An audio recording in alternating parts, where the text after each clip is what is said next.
Okay, obviously we're very excited about the opportunity to play on Monday, to advance in have an opportunity to try to advance in the tournament, the NIT tournament.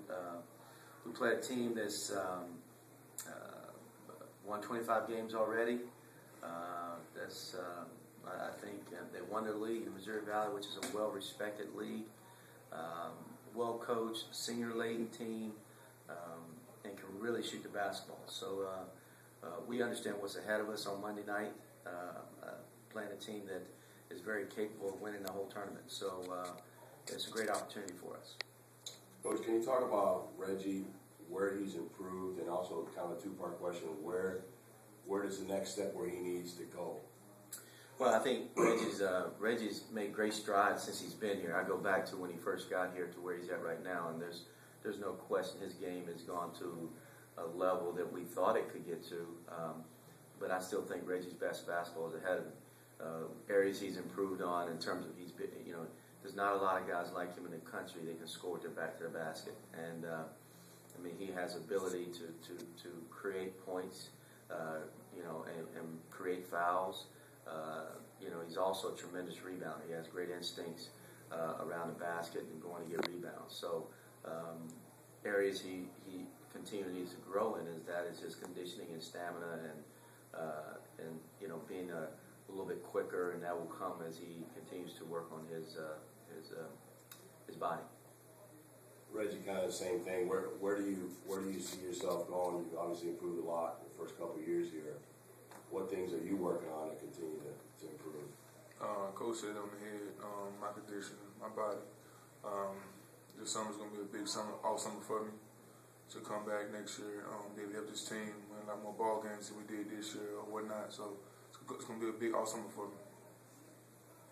What about the foul issue, Coach? Maybe with Reggie, it seems like that's a big thing when he's got a couple of fouls and you have to take him out of the game. I know you don't want to do that. What have you worked with him on that? Like I know even the last game there was, I think they called him on a pick, some kind of a pick violation, and I guess it's got to be a tough deal. What are you working with him to try to stay out of those foul trouble to keep him on the court? Well, the one like that one, I mean, I think Reggie's playing aggressive. He has gotten better in this area because I think early in the year he was getting those silly fouls where he's 25 feet from the basket or he's reaching for a loose ball. I remember the Duke game. He had 2 quick fouls and 2 fouls he shouldn't have gotten. So he's worked harder at not getting those cheap fouls, those bad fouls, and I think that comes from experience. But also he'll get stay out of foul trouble the more condition. Because some of his fouls are lazy fouls where he's just out of position and he didn't do his work early. So there's a twofold thing in terms of him being able to. From an experience standpoint, and also with his being able to move quicker and get in position quicker or better. What in your mind are you telling him, or what are good fouls and what are not good fouls? I mean, obviously, you don't want him way away from the basket making fouls. What sort of things do you tell him as far as? Well, when he's going after a rebound, a loose ball, or that, those are not bad fouls. Or when a guy has an angle on him and he's getting ready to lay it up, and I mean those are good fouls, but. He's got to be smart understanding what his foul count is when he makes those fouls. But the fouls that he makes, he's out hard hedging on a ball screen and he's reaching, those are fouls. Those are bad fouls. And Reggie understands that. That screen he had the other night, I mean, I watched it on tape. I mean, I don't know if that was, Reggie sometimes, I mean, it's not all his fault, but he's big and, sometimes when he hits people, the big guy gets blamed a lot. So. Yeah. And I think we still want him to be aggressive because sometimes Reggie will lose his aggressiveness when it happens to him because he doesn't want to get in foul trouble. Reggie, can you talk about that too? About the foul situation? It's so important for your team to be out there because there really isn't another guy on your team, and as Coach said, there's not that many guys in the country like you, that size, and the things that you can do. So what have you worked on as far as what mindset you have as far as the whole foul situation? I haven't really worked on none. I just really I just be smart about certain things that I do. I know certain referees, but now in IT I don't know none of the referees with it. So I just gotta play straight up basketball. Don't reach in to get silly fouls and don't put myself in a situation where I can get them a chance to make a bad call with me, a 50-50 call with me. So I just gotta basically be smarter. Coach, let's talk about Adrian and his accomplishment. That's going to set the record for most games ever. That's got to be a pretty good deal for them and for you guys. And, rightfully so, he should have that record because he was here so long. So, I think it would say a lot about Adrian because, as I said, during his senior night, he's gone, obviously his injuries, but he's also, his role has changed throughout his 4 years of playing basketball. And, he was a starter, he's a role guy, he's a rotation guy, and whatever, has been asked of Adrian, he's been able to adapt and adjust to. It'd be awesome. I'm excited for Adrian to have his name in the record books. Shows his staying power, shows his ability to be a guy that's been consistent throughout his career. And the fact that he got his degree and everything, working towards his master's, right? Yeah, and that's the most important thing. And if you ask his parents, who both are educators, that they obviously are very proud of his basketball accomplishments, but they're even more proud of his academic accomplishments. With Adrian, he's such a prolific three-point shooter. Is one of the things you like to see. I know not much of his career left here, but the in-between game, the mid-range game. Yeah, and over time, Adrian has gotten somewhat better at that. But obviously, you look at his free throw count; he doesn't get the free, but he's gotten more to the free throw line this year than he's ever had. So I think he's made some gradual improvement in that throughout his career. But it's one of those things where Adrian has been.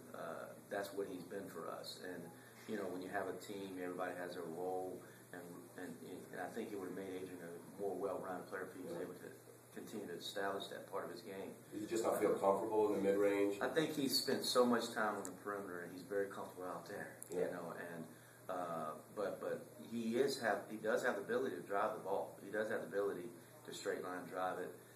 It's just getting there and finishing, where he's got to continue to grow. I know obviously his career is maybe he can continue to do that in the next 2 or 3 ball games if we have 2 or 3 ball games.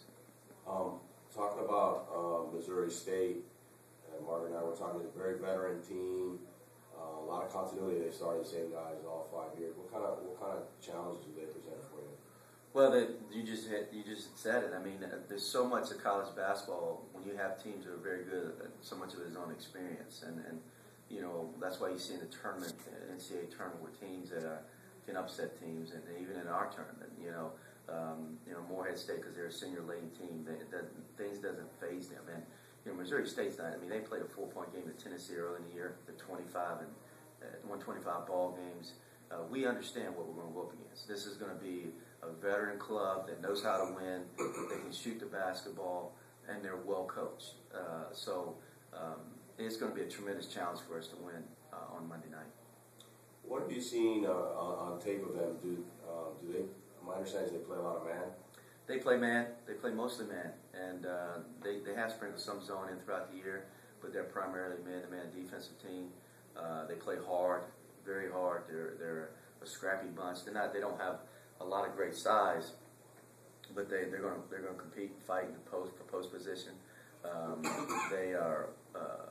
They're in terms of help side and defense. They're a good, sound defense team, much like Virginia in our league.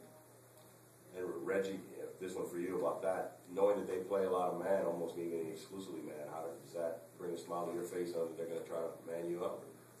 Nah, it really don't. It really don't.